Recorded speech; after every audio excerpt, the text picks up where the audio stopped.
Welcome to the show, everybody. This is the first in a three-part parenting seminar that I'm going to be posting on both YouTube and on Spotify and anywhere else you can find podcasts. The reason I'm doing this is because I have been working with teenagers and young adults for about 13 years now as a therapist. And there's a lot of parental interactions that I notice that affect kids, increase their anxiety, and vice versa. Of course, I'm a parent, and their actions increase our anxiety, and there's a lot of suggestions. I'm going to be totally honest with you. As a therapist, it's difficult to give parenting suggestions, even when I really think they would be helpful, because parents tend to take it as a criticism, judgment of their parenting. And so sometimes the replies I get is, I'm sending my child to you for therapy. I don't need therapy. He's the one with the problem. And the problem with that attitude is that, first of all, come on. We've all been adolescents before. Were you affected by your parents? It doesn't mean you're blaming everything on your parents. I'm not talking about a society where we blame everything on our parents. But I know as a parent and as a child, there exists, at least some of the time, a power struggle between me and my parents, and at times between me and my child. And in a lot of instances, we're the ones that have more control over the situation because we're the ones that want change. First of all, we don't get to just go in our room and slam the door and play video games.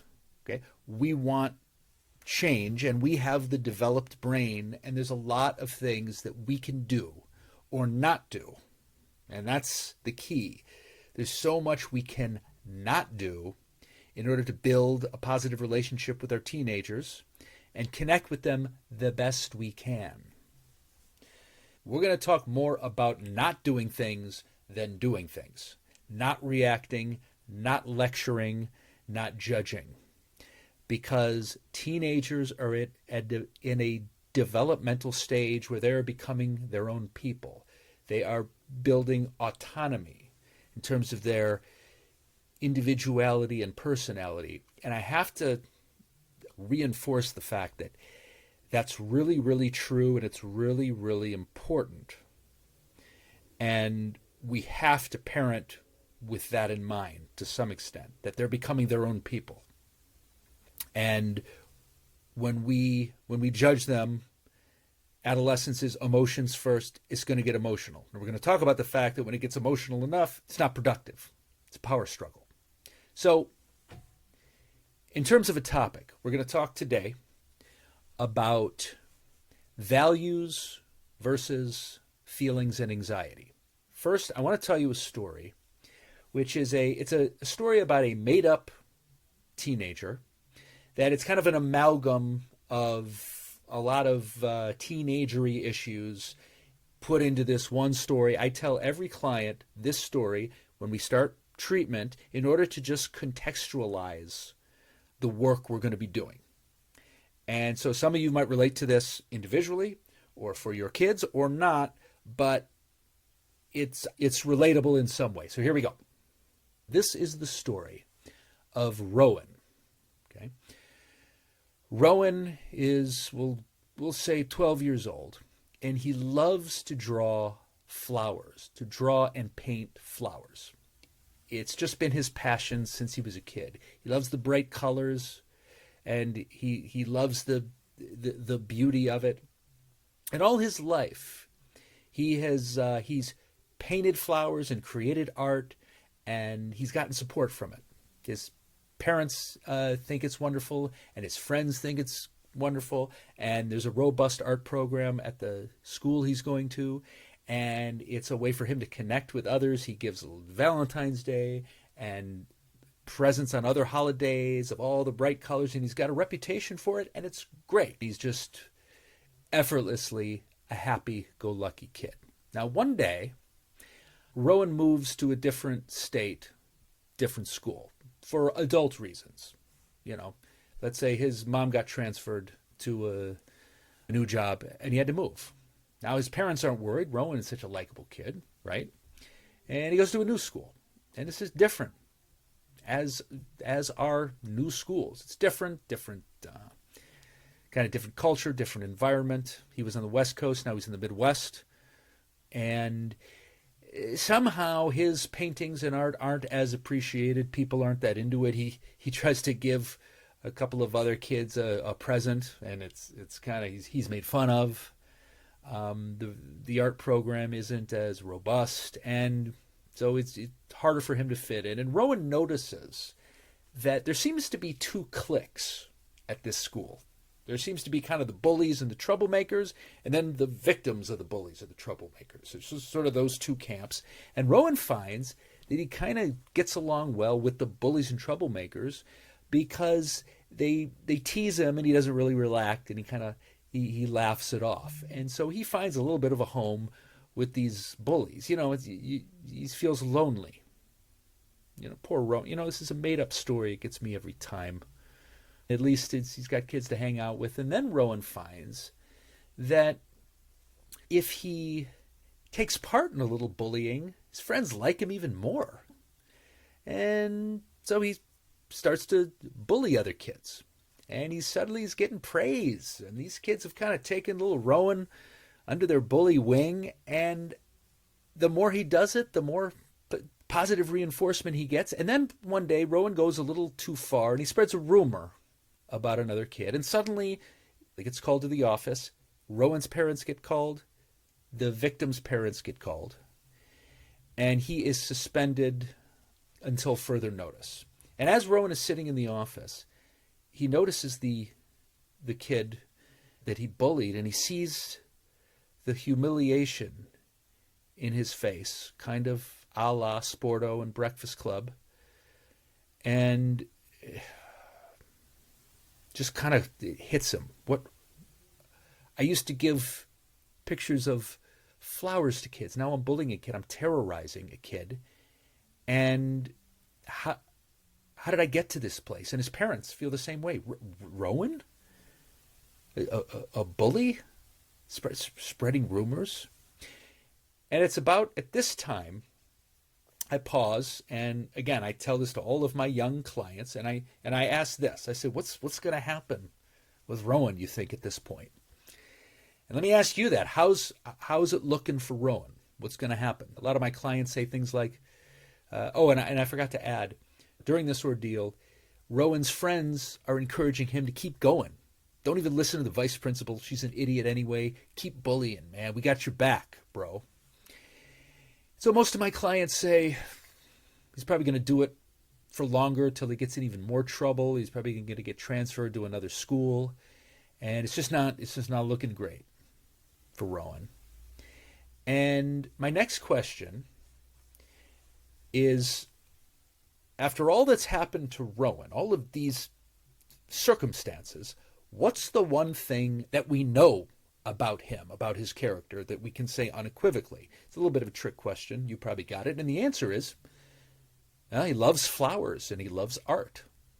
And so the question I pose, and the reason I became a therapist, and the question I'm going to pose to you is, how does a kid go from here to here? How does that happen? How does a kid that just loves art and loves flowers become a kid sitting in shame in the principal's office? The kind of kid me and you, let's be honest, might say to our kids, dude, stay away from him. I've heard some bad things. Bad kid. Now he's a bad kid, bad influence. And the answer is, he was feeling lonely. Feelings. Okay, so we have two things going on, and I find this a really productive definition of mental health. Good mental health is the ability to move toward our values and manage the feelings and the anxiety and the fear that come up while continuing to move toward those values. Okay, Rowan, we could say some of Rowan's core values are art, creativity, and companionship. And he was going that way, and then he got derailed because of big feelings. And so what I help young people do is manage the big feelings and the emotions and the fear, which is very present in adolescence because it's an emotional time, and help them continue to move toward who they are, what's right for them. And I know as a parent, sometimes it's hard to keep that in mind. Who is my kid? Really, we think about what do we want them to achieve and what does success look like and who do we want them to be. But who are they really? What really makes them tick? And providing an environment where they can have uncomfortable emotions and bounce back from them. That's why if you go to my website, the focus of my practice is resiliency. I believe if you take care of resiliency in young people, everything takes care of itself, because resiliency is the ability to manage and bounce back from big feelings, from failures, from mistakes, and keep on moving forward toward your values. And here's the thing I would bet. Your kids' values are more aligned with your values than you realize. Most of the kids I work with want to do well at the things that you want them to do well at. School, athletics, having a strong work ethic, all of that. But they get stuck in these big feelings of fear, these big emotions that derail them from their values, which in many cases are aligned with yours, but not exactly how you want them to be. So remembering, this is the time of autonomy. This is the time of independence. And a lot of times, kids want to do things their way, even if we know or we think it's not the best way. A lot of parenting is picking your battles and trying to let them learn from their mistakes. So we got values and we got emotions. Next, I'm gonna talk about where does the parenting come in. I'm gonna give you 2 suggestions to not do. And again, this seminar is going to be 70% not do and 30% do, because so much of parenting, adolescence, is just not reacting, giving yourself a chance to step back and notice your own anxiety. And that's what I believe parenting is. Parenting is self-development. So I'm going to ask you to try to do 2 things with your co-parent, partner, or if you are a single parent, with a friend or loved one. And I really encourage you to try this. This is self-exploration. It's not a quick fix, but it will bring you closer to your adolescent. I truly believe that. And if you try it, let me know on any of the social media platforms, or email me at info@danrothenberg.com. info@danrothenberg.com. I promise you, I will devote as much time as you are willing to devote to this, because I'm excited about this. Okay, so this is the first thing. Remember, we got values, and then we've got emotions that throw us off our values. So first, we're going to focus on the values part, trying to support the core values of our children, which are developing, which are probably similar to us, but each child is their own individual. Those of you that have more than one kid, they're not the same. They react differently to different things. They learn differently. They view the world differently. And if that doesn't make sense to you, I'll give you a quick example of my life. Why am I here on this microphone right now? Because I have a core value of creativity. I just have to do it. It's interesting to me. That's why I'm not working at Kaiser, just having a job, like my parents would like me to. Just get a job, Danny. Get a job. Just get a job. Why do I have to be entrepreneurial and have these mood swings and roller coaster ride of a life, being a comedian and now try to be a podcaster, being a therapist? Why? Because I'm just bored if I'm not doing it. And it's been tough. It has been tough for me to move toward my values, because you get discouraged. You do podcasting, it's hard to get the following you want to get, and you have this vision of being a cool influencer. It takes a lot of work, but I just have to do it. So take a moment, reflect on your core values. What makes you tick? And then think about your kids. And here's the doing part. I want you to talk to your adolescent and approach them with curiosity rather than judgment. Curiosity rather than judgment. Being really interested in what they're doing without any expectation, any judgment, without thinking about where it's leading. We're always doing that as parents. Where's this going? How's this going to turn into a career? And remember, of course, we want them to be successful and have a career. But in order to do that, they need to be resilient and they need to be confident in themselves. So by getting interested in them and supporting them for who they are, we're reinforcing confidence that they're right, that they can trust their own instincts and they're not always being discouraged. So get curious about them, and I want you to try this at least one time a day. If that's too much, try it once a week, depending on your relationship with your child. Try to ask them about one of their hobbies, even if it's on their phone or even if it's a video game, whatever, something that they seem to be interested in. Try to ask them about it and learn about it. And here's the not do part: without commenting on it, without judging, without saying how this could lead to a career. Try to find curiosity in yourself. Ask them about what they're doing as if you were making conversation with someone you just wanted to get to know. Secondly, and this has to do with not doing, I want you to try to become aware if you are telling your child something repeatedly, if you're lecturing them repeatedly, if you're giving them information that you know they already had, but, in that kind of controlling way, we're trying to kind of nag them and remind them, the kind of thing that makes them go, yeah, I got it. Try to not do it. Don't do it. Let it go. If you've told them something, trust that they know it. If you've already lectured them, trust that they've heard it. Let it go and notice your own anxiety. So this is about your self-exploration. And you've got to try to have fun with this. Otherwise, it's just going to suck. Try to notice it, and then talk to your co-parent, partner, etc. And feel that anxiety and share about it. It's an opportunity to get to know and be mindful of our feelings and the tension that we're bringing to the relationship. Because remember, big feelings throw us off our values. And if we're a ball of anxiety and our kid is a ball of anxiety and we become a bigger ball of anxiety, they're going to get thrown more off their values. They're going to procrastinate more. Remember, when I'm talking about values, I'm talking about hard work, homework, all of it. Think of the anxiety that goes towards procrastinating homework because they feel overwhelmed. And if we make them feel more overwhelmed, then it's going to work against us. And I'm sure some of you can relate to that. Feeling like I'm losing ground.